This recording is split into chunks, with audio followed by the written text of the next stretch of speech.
আসসালামাইকুম প্রিয় ভিউয়ার্স, আজকে আসছি আমরা জসীমউদ্দীনের জীবন সংক্ষিপ্ত জীবনী নিয়ে। এর আগে আমরা আলাপ করেছিলাম যে রবীন্দ্রনাথ ঠাকুরের, তার আগের দিনে আমরা আলাপ করেছিলাম আমাদের বিদ্রোহী কবি কাজী নজরুল ইসলামের জীবনী নিয়ে।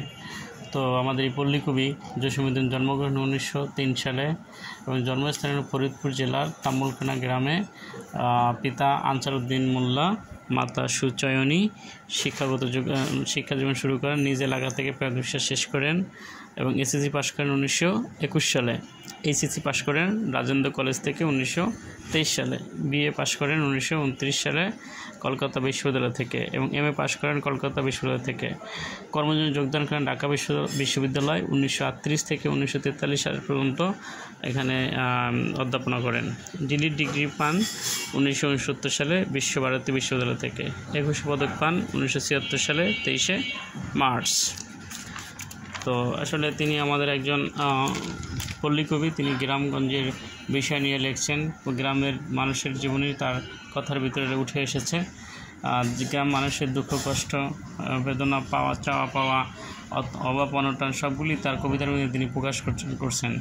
তাই তার কাব্যগ্রন্থগুলি প্রকাশ করেছে রাখালি।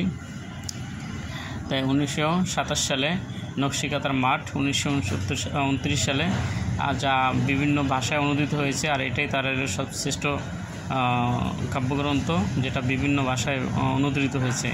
আর এই যে কালিগুলি আমরা গাঢ় করেছি, এগুলি বিভিন্ন পরীক্ষায় আসছে, যেমন অ্যাডমিশন টেস্টে, বিভিন্ন জব অ্যাপ্লিকেশনে এবং হলো বিসিএসে, বিভিন্ন জায়গায় এগুলি আসছে, যেগুলি আন্ডারলাইন করা আছে, মার্ক করা আছে।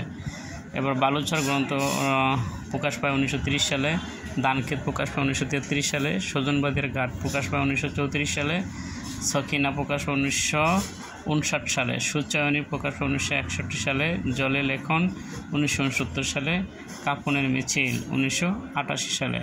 এগুলি ছিল তার কাব্যগ্রন্থ এবং এগুলো সালগুলি। তো অত্যন্ত গুরুত্বপূর্ণ। এবার হলো ভ্রমণ কাহিনী লিখছেন চলে মুচাফির 1952 সালে এবং হলদে পুরীর দেশ 1967 সালে, যে দেশে মানুষ বড় 1968 সালে। এগুলি ভ্রমণ কাহিনী তিনি লিখেছেন। তো এবং নাটক পদ্মাপাঠ 1950 সালে, মধুমালা 1951 সালে, বেদের মেয়ে 1951 সালে। এই বেদের মেয়ে বিভিন্ন পরীক্ষায় আসছে, এরা মানে কত সালে প্রকাশিত হয়েছে, যার কারণে আমি আন্ডারলাইন করে রাখছি। এরপর হলো নাটক পল্লীবধূ 1956 সালে প্রকাশ পায় এবং গ্রামের মায়া 1959 সালে। প্রথম তার প্রকাশিত গ্রন্থ হল রাখালি 1927 সালে। এটা বিভিন্ন পরীক্ষায় আসছে, বিসিএস এবং অ্যাডমিশন টেস্টে বিভিন্ন ইয়াতে আসছে।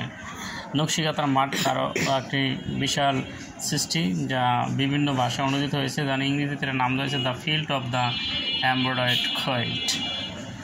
কবর কবিতা, তার আরও বিখ্যাত একটি কবিতা রয়েছে কবর কবিতা, যেটা মানে তিনি ছাত্র অবস্থায় লিখেছিলেন। এই কবিতার লাইন হইল 118টি লাইন, যেখানে প্রথম লাইন শুরু হয়েছিল যে এইখানে তোর দাদির কবর ডালিম গাছের তলে, 30টি বছরে ভিজিয়ে রেখেছি দুই নয়নের জলে। নকশিকাতার মাঠ কোন জাতীয় কাব্য? কাহিনী কাব্য। শিশুতোষ গ্রন্থ হলো এক পয়সার বাঁশি। শ্রেষ্ঠ কাহিনী কাব্য হলো নকশিকাতার মাঠ। এই যেগুলি আন্ডারলাইন করা প্রত্যেকটাই বিসিএস এবং হলো বিভিন্ন পরীক্ষায় আসছে। এবং রচনা ঠাকুর বাড়ির আঙ্গিনায়। একমাত্র উপন্যাস বোবা কাহিনী। কবর কবিতা প্রকাশ পায় কল্লোল পত্রিকায়। তো কবর কবিতাটি মাত্রাবৃত ছন্দে রচিত। কবর কবিতার বিষয়বস্তু হলো প্রিয়জন হারানোর বেদনা। মৃত্যু বরণ করেন 1976 সালে 23শে মার্চ এবং সমাধিত করা হয় ফরিদপুরের আম্বিকাপুর গ্রামে, দাদির পাশে তাকে সমাহিত করা হয়। তো এই ছিল তার সংক্ষিপ্ত জীবনী। তো আশা করি তার সম্পর্কে ভালো তথ্য এখানে অন্তর্ভুক্ত রয়েছে। যদি কেউ এই ভিডিওটা দেখে তাহলে তার জীবনী সম্পর্কে ভালোই তথ্য পাবে এবং বিভিন্ন পরীক্ষায় যে বিষয়গুলো আসছে সেগুলো দেওয়া আছে। এই ভিডিওতে আমার এই চ্যানেলে অনেকগুলি ভিডিও দেওয়া রয়েছে, বিভিন্ন কবি এবং ইংরেজির কথা অনেকগুলি অপশন রয়েছে গ্রামার পার্টের। চাইলে আপনারা দেখে আসতে পারেন, যা আপনাদের গ্রামার যারা দুর্বল রয়েছে বা যাদের প্রয়োজন, যেমন সেন্টেন্স, নাম্বার, জেন্ডার এবং পার্সন, পার্ট অফ স্পিচ, এগুলি অনেকটা রয়েছে, স্ট্রং ভার্ব, উইক ভার্ব, বিভিন্ন ধরনের রয়েছে এবং প্রশ্ন কীভাবে তৈরি করা যায় তারও অনেকগুলি অপশন রয়েছে। চাইলে আপনারা সেগুলো দেখে আসতে পারেন, আপনাদের হয়তো বা উপকারে আসতে পারে। আবার হয়তো বা কোনো ভিডিও নিয়ে আপনি বেঁচে থাকলে আপনার সাথে কথা হবে। আজকের মতো এখানেই, আপনারা সকলেই ভালো থাকুন। আসসালামু আলাইকুম।